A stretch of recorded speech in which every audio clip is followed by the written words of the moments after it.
तो मूवी के स्टार्ट में हम देखते हैं कि थोर की शिप के आगे एक काफी बड़ा स्पेसशिप आकर रुकता है और ये स्पेसशिप किसी और का नहीं बल्कि ग्रेट थैनोस का होता है। और थैनोस वहाँ पर अपनी एक पूरी टीम के साथ आया होता है और उसकी टीम का नाम ब्लैक ऑर्डर था। और जब थैनोस और उसकी टीम थोर की शिप में जाते हैं तो वहाँ जाकर वो थोर के सारे लोगों को मार डालते हैं। इसके बाद थैनोस लोकी के पास आता है उससे स्पेस स्टोन लेने के लिए, लेकिन तभी थैनोस वहाँ पर थोर को जान से मारने की धमकी देता है। लेकिन इसी बीच वहाँ पर हल्क भी आ जाता है और यहाँ पर हम उन दोनों के बीच हैंड टू हैंड काफी जबरदस्त फाइट देखते हैं। और मजे की बात तो ये है कि हल्क के पास सुपर ह्यूमन पावर है और साथ साथ थैनोस के अंदर भी सुपर ह्यूमन पावर्स पाए जाते हैं। और यहाँ पर हम उन दोनों की बड़ी तगड़ी किस्म की और बड़ी अच्छी फाइट देखते हैं। स्टार्टिंग में तो लगभग दोनों ही एक दूसरे पर भारी पड़ रहे थे, लेकिन अब क्योंकि थैनोस हल्क से काफी ज्यादा पावरफुल था तो इसीलिए वो हल्क को वहीं पर हरा देता है। और जब हाइमडॉल को इस बात का रियलाइज होता है कि थैनोस के सामने कोई नहीं टिक सकता तो इसीलिए वो हल्क को वहाँ से अर्थ पर भेज देता है।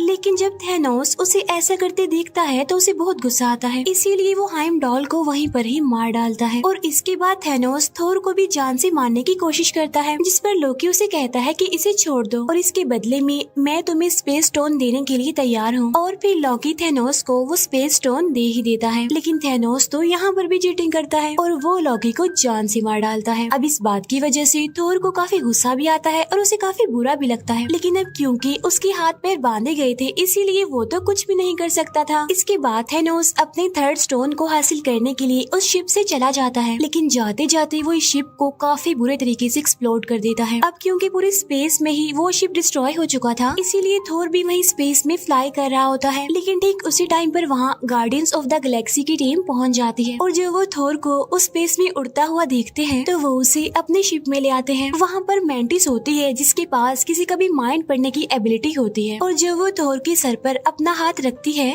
तो उससे पता चलता है कि ये काफी दुखी है, काफी पेन में है क्योंकि इसने बहुत सारे लोगों को खो दिया है। इसलिए इतनी ही देर में थोर की भी आंख खुल जाती है और यहाँ पर वो गार्डियंस ऑफ द गैलेक्सी को रिवील करता है कि थैनोस आ चुका है और अब वो इन्फिनिटी स्टोन्स के पीछे पड़ा हुआ है, जिसकी मदद से वो इस पूरी दुनिया को आधा आधा बांट सकता है। यहाँ पर थोर पीटर क्विल को अपनी हेल्प करने के लिए कहता है और वो कहता है कि अगर थैनोस के हाथों में सारे स्टोन्स लग गए तो वो पूरी ही दुनिया को डिस्ट्रॉय कर देगा, सब कुछ खत्म कर देगा। तो इसीलिए वो यहाँ पर अपनी दो टीम्स बना लेते हैं। एक टीम में तो थोर, रॉकेट और ग्रूट होते हैं, मीनवाइल दूसरी टीम में पीटर क्विल, गमोरा, नेब्यूला और ड्रैग्स हो जाते हैं। अब यहाँ पर थोर पीटर क्विल को कहता है कि जब तक मेरे पास मेरा हथियार यानी मेरा हैमर नहीं होगा तब तक मैं थैनोस का कुछ नहीं बिगाड़ सकता। तो इसीलिए उसे अपना हैमर लेने के लिए निडाविलियर जाना पड़ता है। दूसरी तरफ पीटर क्विल, गमोरा और नेब्यूला नोवेयर में पहुँच जाते हैं और ये वो जगह थी जहाँ पर दी कलेक्टर रहता था, क्योंकि कलेक्टर के पास ही थर्ड स्टोन यानी दी रियलिटी स्टोन था। इसके बाद हम देखते हैं कि हल्क को हाइमडॉल ने अर्थ पर भेज दिया था और जब वो अर्थ पर आता है तो वो न्यूयॉर्क सेंटर में आकर गिरता है, उस जगह पर जहाँ पर डॉक्टर स्ट्रेंज और वोंग थे। और जब हल्क उन दोनों को देखता है तो बताता है कि थैनोस आ गया है और अब हमें कोई नहीं बचा सकता। तब उसे इतना घबराया हुआ देखकर डॉक्टर स्ट्रेंज भी घबरा जाते हैं। इसके बाद डॉक्टर स्ट्रेंज ब्रूस बैनर यानी हल्क के साथ टोनी स्टार्क यानी आयरन मैन से हेल्प मांगने जाता है। वहाँ पहुँचकर ये दोनों टोनी स्टार्क को बताते हैं कि थैनोस आ गया है और वो इन्फिनिटी स्टोन्स के पीछे पड़ गया है, जिसकी वजह से पूरे यूनिवर्स और अर्थ को खतरा है और अगर उसने ये सारे स्टोन्स हासिल कर लिए तो हमारा ये अर्थ खतरे में पड़ सकता है। अब यहाँ पर मैं आपको इन स्टोन्स के बारे में थोड़ी सी डिटेल्स बता देती हूँ। पहले नंबर पर आता है पावर स्टोन। इसके अंदर ये पावर होती है कि ये किसी भी इंसान की पावर को कम भी कर सकता है और ज्यादा भी कर सकता है। सेकंड नंबर पर आता है स्पेस स्टोन। इसके अंदर ये पावर होती है कि ये किसी भी चीज को एक जगह से दूसरी जगह ट्रांसफर कर सकता है इजीली, जैसा कि स्पेस में ऐसा होता रहता है। थर्ड नंबर पर है दी रियलिटी स्टोन। अब इस स्टोन के अंदर ये पावर होती है कि किसी भी रियलिटी को बदल सकता है। इट्स मीन आप क्लाइमेट को अपनी मर्जी के मुताबिक चेंज कर सकते हैं।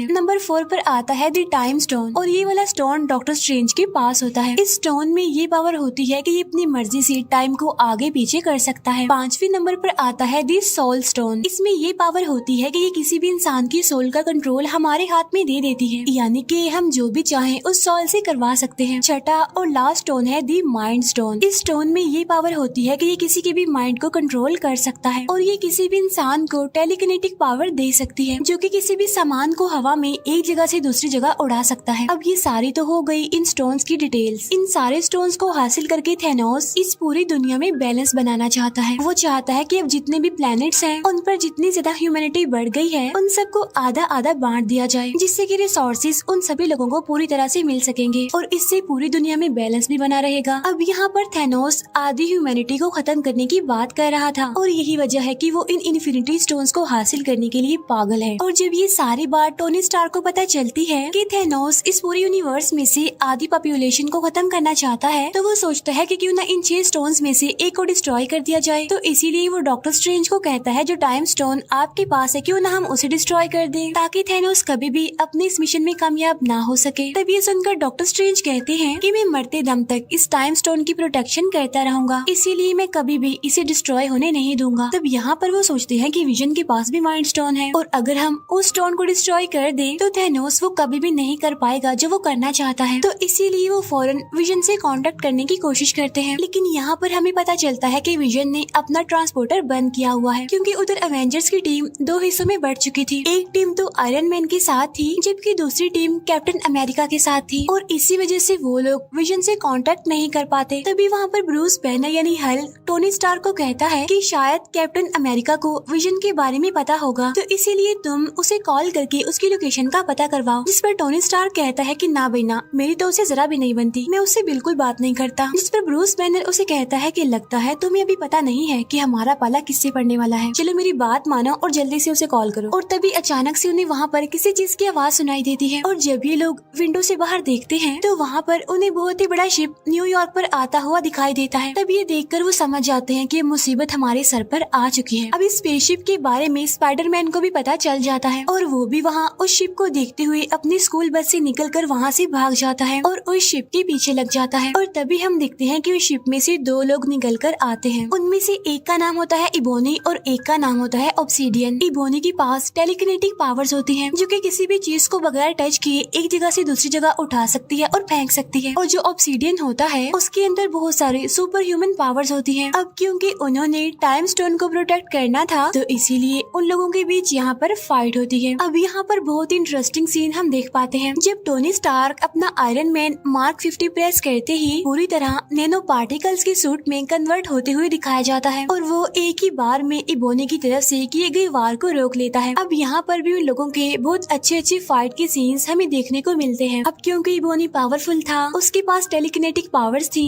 इसीलिए वो अपने काम को करने में कामयाब होता रहता है। इसके बाद वो टाइम स्टोन निकालने के लिए डॉक्टर स्ट्रेंज के पास पहुंच जाता है। अब क्योंकि टाइम स्टोन को डॉक्टर स्ट्रेंज के अलावा और कोई भी नहीं निकाल सकता था उनमें से, तो इसीलिए वो डॉक्टर स्ट्रेंज को अपने साथ अपनी स्पेसशिप में ले जाता है वहाँ से। लेकिन वो ये नहीं जानता था कि उसके शिप में टोनी स्टार्क और स्पाइडरमैन भी एंटर हो गए हैं। इसके बाद हमें विजन दिखाया जाता है। अब क्योंकि थैनोस की टीम यानी ब्लैक ऑर्डर के पास उन सभी इन्फिनिटी स्टोन्स की एनर्जी के फ्लो को रीड करने की पावर होती है, तो इसीलिए पहले तो वो डॉक्टर स्ट्रेंज के पास जाते हैं टाइम स्टोन लेने के लिए और साथ ही विजन के पास ही माइंड स्टोन निकालने के लिए प्रॉक्सिमा मिडनाइट और कॉर्वस ब्लेड जाते हैं। अब यहाँ पर हमें दिखाया जाता है कि मैक्सिमा मिडनाइट और कॉर्वस ब्लेड उन दोनों यानी विजन और वांडा से काफी ज्यादा पावरफुल होते हैं। अब यहाँ पर कॉर्वस ब्लेड के पास एक ऐसा ब्लेड होता है जो किसी भी इंसान की बॉडी में घुस सकता है और उसे काफी इंजर्ड कर सकता है, तो उसी ब्लेड का इस्तेमाल करते हुए वो विजन को इंजर्ड कर देता है, जिसकी वजह से वांडा इस फाइट में अब अकेली रह जाती है।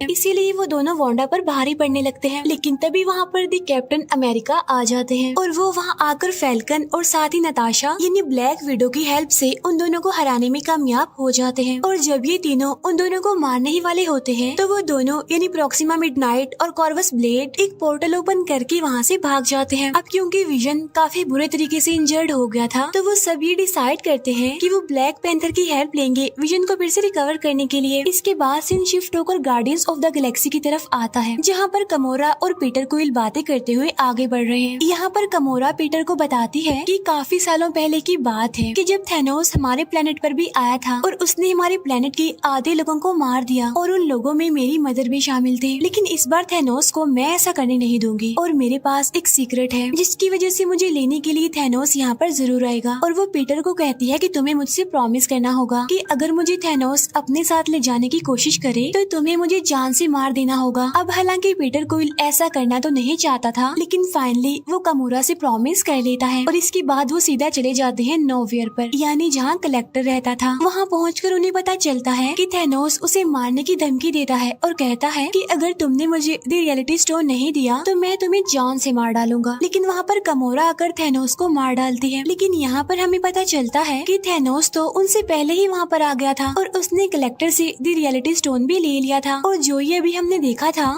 वो असल में थैनोस ने एक एक्स्ट्रा एंटिटी क्रिएट की थी सिर्फ कामोरा को अपने ट्रैप में फंसाने के लिए। जब पीटर क्विल को ये बात पता चलती है कि थैनोस कामोरा को अपने साथ ले जाने वाला है तो वो कामोरा को अपनी गन से शूट करने की कोशिश करता है, लेकिन थैनोस उसकी गन में से बुलेट्स की बजाय बबल्स बना देता है। इसके बाद वो कामोरा को वहाँ से लेकर निकल जाता है। इसके बाद हमें उसी बड़ी सी स्पेसशिप का सीन दिखाया जाता है, यानी जो न्यूयॉर्क में आई थी, जहाँ पर इबोनी डॉक्टर स्ट्रेंज के साथ होता है। लेकिन अब क्योंकि उस स्पेसशिप में हमारे आयरन मैन और स्पाइडर मैन भी होते हैं तो इसीलिए वो कुछ मुश्किलात का सामना करने के बाद डॉक्टर स्ट्रेंज को बचा ही लेते हैं। साथ साथ वो इबोनी को स्पेस में मरने के लिए छोड़ देते हैं। अब यहाँ पर उन लोगों के बीच डिस्कशन होने लगती है। अब यहाँ पर टोनी स्टार्क डॉक्टर स्ट्रेंज को कहते हैं कि मैं थैनोस को इस टाइम स्टोन के लिए अर्थ पर लाकर बहुत सारे लोगों को मरने नहीं दे सकता और अगर वो ये टाइम स्टोन लेना चाहता है तो उससे लड़ने के लिए हमें उसे कहीं और बुलाना पड़ेगा। अब क्योंकि थैनोस टाइटन प्लेनेट से आया था तो इसीलिए वो लोग टाइटन प्लेनेट पर जाकर थैनोस से लड़ने का डिसाइड करते हैं। इसके बाद हमें थैनोस और कामोरा दिखाए जाते हैं जो कि दोनों वॉरमिर में होते हैं, जहाँ पर उनकी मुलाकात होती है रेड स्कल से। यहाँ पर हमें रेड स्कल सोल स्टोन का गेट कीपर दिखाया गया है। यहाँ पर थैनोस रेड स्कल से पूछता है कि सोल स्टोन को कैसे हासिल किया जाता है। तब रेड स्कल थैनोस को बताता है कि सोल स्टोन सारे स्टोन्स में से सबसे ज्यादा पावरफुल है, लेकिन इस स्टोन को हासिल करने के लिए हमें किसी को सेक्रीफाइस करना पड़ता है। क्योंकि वो एक सोल स्टोन है इसीलिए सोल के बदले सोल, यानी सोल स्टोन को हासिल करने के लिए एक जान की कुर्बानी। और यहाँ पर थैनोस अपनी बेटी कामोरा को सेक्रीफाइस कर देता है और यहाँ पर अब उसके पास चौथा स्टोन यानी सोल स्टोन भी आ जाता है। इसके बाद हमें थोर, ग्रूट और रॉकेट दिखाए जाते हैं जो कि एक ऐसे एरिया में पहुँचते हैं जहाँ पर छोटे लोग यानी बोने रहते हैं, क्योंकि बोने ही तो सबसे अच्छे वेपन्स बना सकते हैं। यहाँ पर हम ये जान पाते हैं कि जब उन बोनों ने थोर का वेपन यानी हथौड़ा बनाया था तो थैनोस ने उस जगह की सारी भट्टियों को भी डिस्ट्रॉय कर दिया था और साथ साथ उन सभी बोनों में से सिर्फ एक को ही वहीं पर जिंदा छोड़ दिया था। और जब थोर को ये बात पता चलती है तो वो उनमें से एक बोने को उसकी हेल्प करने के लिए कहता है, जिस पर वो बोना कहता है कि सॉरी मैं तुम्हारी हेल्प नहीं कर सकता, क्योंकि अगर मैंने ऐसा किया और थैनोस को पता चल गया तो वो मुझे और इस पूरे प्लेनेट को डिस्ट्रॉय कर देगा। लेकिन जब थोर उसे ये कहता है कि अगर मुझे मेरा हैमर मिल गया तो मैं थैनोस को जरूर हरा दूंगा,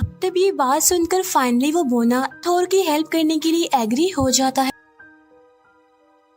इसीलिए अब वो एक नए वेपन को बनाने के लिए तैयारी करने लगते हैं। लेकिन यहाँ पर उन्हें पता चलता है कि हैमर बनाने के लिए जो मेटल उनको चाहिए उस मेटल को पिघलाने के लिए जिस एनर्जी की जरूरत है वो सिर्फ सूरज से मिलेगी। लेकिन सूरज की पावर इतनी ज्यादा तेज है कि अगर उसे डायरेक्ट उस मेटल पर लगाया जाए तो वो पूरा का पूरा मेटल ही डिस्ट्रॉय हो जाएगा और इसीलिए बीच में एक फिल्टर लगाना बहुत ही जरूरी है। लेकिन जब वो उस फिल्टर को यूज कर रहे होते हैं तो वो एकदम से बीच में से टूट जाता है। लेकिन यहाँ पर थोर उस बोने को कहता है कि अब इसके बीच का फिल्टर मैं बनूंगा और तुम बस अपना काम जारी रखो। और ये काफी अच्छा सीन होता है कि जब थोर उस एनर्जी सोर्स के बीच एज अ फिल्टर खड़ा हुआ था सिर्फ और सिर्फ अपने उस वेपन यानी हथौड़े को हासिल करने के लिए, और फाइनली वो अपने उस वेपन को हासिल कर ही लेता है। लेकिन जब वो वेपन तैयार होता है तो पता चलता है कि उसमें लगाने के लिए हैंडल तो है ही नहीं। लेकिन तभी वहाँ ग्रूट आता है और वो अपना एक हाथ हैमर के अंदर फिट कर देता है और तब जाकर फाइनली एक जबरदस्त हथियार तैयार हो जाता है। और ये वाला वेपन थोर के पिछले वेपन से काफी ज्यादा पावरफुल और अपडेटेड था। इसके बाद सीन शिफ्ट होकर टोनी स्टार्क, स्पाइडरमैन और डॉक्टर स्ट्रेंज पर जाता है, जो कि तीनों अब टाइटन प्लेनेट पर आ चुके हैं। अब क्योंकि यहाँ पर नेब्यूला ने मैंटिस को मैसेज किया होता है कि हमें टाइटन प्लेनेट पर तुम्हारी जरूरत है, तो इसीलिए पीटर क्विल, मैंटिस और ड्रैग्स वहाँ पर पहुँच जाते हैं। अब यहाँ पर हमें पता चलता है कि डॉक्टर स्ट्रेंज थैनोस के आने से पहले फ्यूचर को देखने लगता है और वो देखता है कि कितनी पॉसिबिलिटीज हैं कि हम थैनोस से जीत सकते हैं, जिनमें वो दिखता है कि सिर्फ एक पॉसिबिलिटी पॉसिबिलिटी है जिसमें कि वो थैनोस से जीत सकते हैं। और ठीक उसी टाइम पर हम वहाँ पर थैनोस को देखते हैं जो कि टाइटन प्लेनेट पर डॉक्टर स्ट्रेंज से टाइम स्टोन को लेने के लिए पहुँच चुका था। इसके बाद हमें कैप्टन अमेरिका,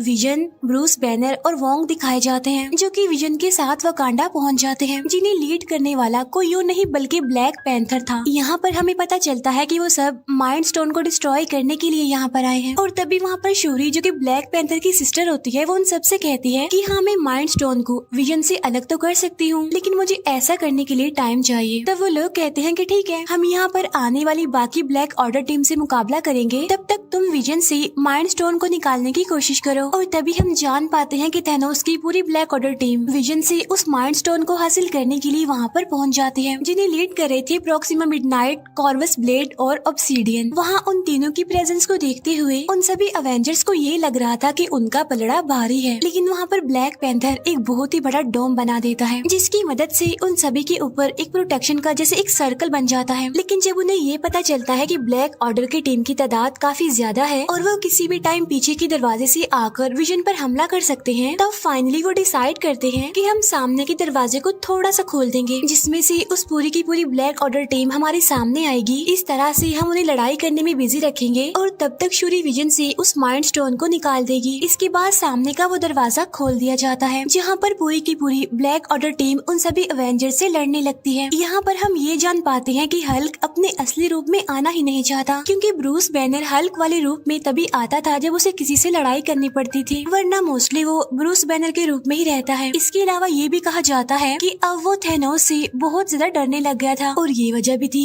जिसकी वजह से वो हल्क नहीं बन रहा था। एनीवे, वो ऐसे ही इस लड़ाई में शामिल हो जाता है और यहाँ पर हमें इस मूवी की सबसे बड़ी फाइट दिखाई जाती है जो कि अवेंजर्स और ब्लैक ऑर्डर के बीच चल रही थी। और ये पूरी की पूरी फाइट सच में बहुत कमाल है। और फाइनली ब्लैक ऑर्डर टीम के तीनों कमांडर यानी प्रॉक्सिमा मिडनाइट, कॉर्वस ब्लेड और ऑब्सीडियन जो कि इस टीम को लीड कर रहे थे, वो यहाँ पर मारे जाते हैं। साथ साथ अवेंजर्स विजन को भी इस लड़ाई में शामिल कर लेते हैं। और तभी यहाँ पर हमारे एक और हीरो थॉर की भी एंट्री हो जाती है। जैसे उसकी एंट्री होती है वो जोर से चिल्लाता है, कहाँ है थैनोस। तब उसकी आवाज सुनकर ब्लैक ऑर्डर की सारी टीम काफी डर जाती है। यहाँ पर थोर भी उन सबको मारते हुए आगे बढ़ जाता है। इसके बाद हम थैनोस को देखते हैं जो कि गार्डियंस ऑफ द गैलेक्सी की team Tony Stark, Doctor Strange और स्पाइडरमैन के साथ लड़ रहा होता है।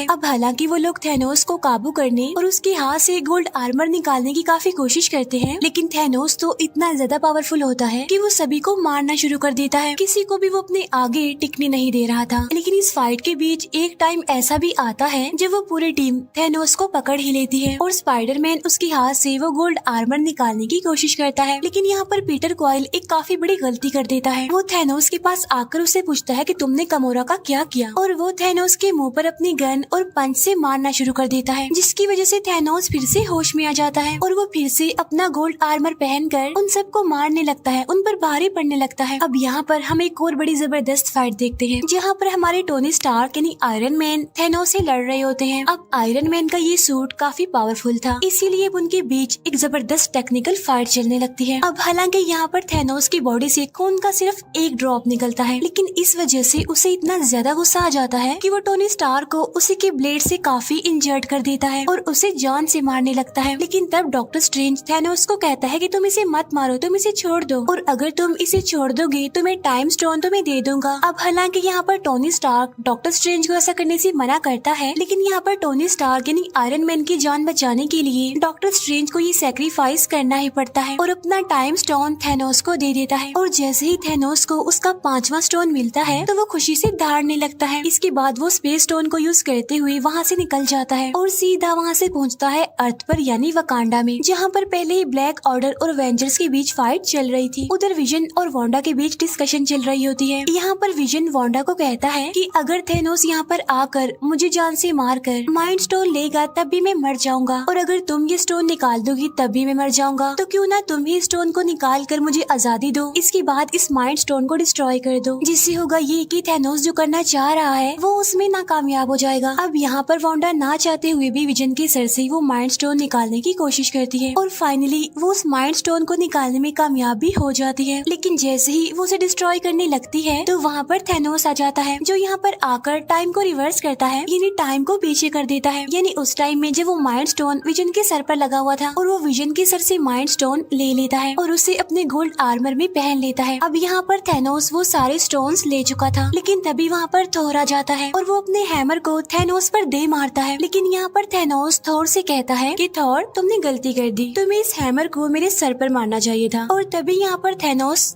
चुटकी बजाता है, जिससे पूरा यूनिवर्स, पूरा अर्थ दो हिस्सों में बढ़ जाता है। इसके बाद सीन शिफ्ट होकर सोल वर्ल्ड में आता है, जहाँ पर थैनोस खुद को बिल्कुल अकेला पाता है और उसके सामने एक छोटी गमोरा होती है, यानी जब वो छोटी थी। और यहाँ पर वो अपने फादर थैनोस से पूछती है कि डैडी डू इट, जिस पर थैनोस कहता है कि यस। फिर छोटी गमोरा पूछती है कि आपने क्या खोया, जिस पर थैनोस कहता है कि सब कुछ। इस फाइट में उसने इन्फिनिटी स्टोन्स को हासिल करने के लिए अपना सब कुछ खो दिया, क्योंकि वो गमोरा को बहुत प्यार करता था, लेकिन अनलकीली अब वो उसकी लाइफ में नहीं थी। इसके बाद थैनोस वापस से रियल वर्ल्ड में आ जाता है, जहाँ पर उसके सामने थोर और बाकी सारे एवेंजर्स होते हैं। लेकिन अब क्योंकि उसके पास सारे स्टोन्स थे, इसीलिए वो स्पेस स्टोन की मदद से खुद को टेलीपोर्ट करके कहीं और चला जाता है। लेकिन वहाँ पर बचता है तो सिर्फ राख, और पूरे यूनिवर्स में से, पूरे अर्थ में से आधी पॉपुलेशन कम होने लगती है। हर कोई वहाँ से राख बनकर गायब होता जा रहा था। इसके बाद हम थैनोस को देखते हैं, जो कि एक हट में था, जो कि काफी खुश था, क्योंकि फाइनली वो अपने मिशन में सक्सेसफुल हो गया था। उसने पूरी दुनिया की आधी पॉपुलेशन को खत्म कर दिया था। इसके बाद हम मारिया हिल और निक को देखते हैं, जो कि एक गाड़ी में बैठकर कहीं पर जा रहे थे, लेकिन तब वो भी वहाँ से गायब होना शुरू हो जाते हैं। और यहाँ पर निक अपनी पॉकेट से एक छोटी सी डिवाइस निकालता है और वो किसी को मैसेज करता है, और जब उसके गायब होने के बाद हमें वो डिवाइस दिखाई जाती है, जिससे हमें पता चलता है कि उसने वो मैसेज कैप्टन मार्वल को भेजा है। और इसी के साथ ही मूवी यहीं पर एंड हो जाती है।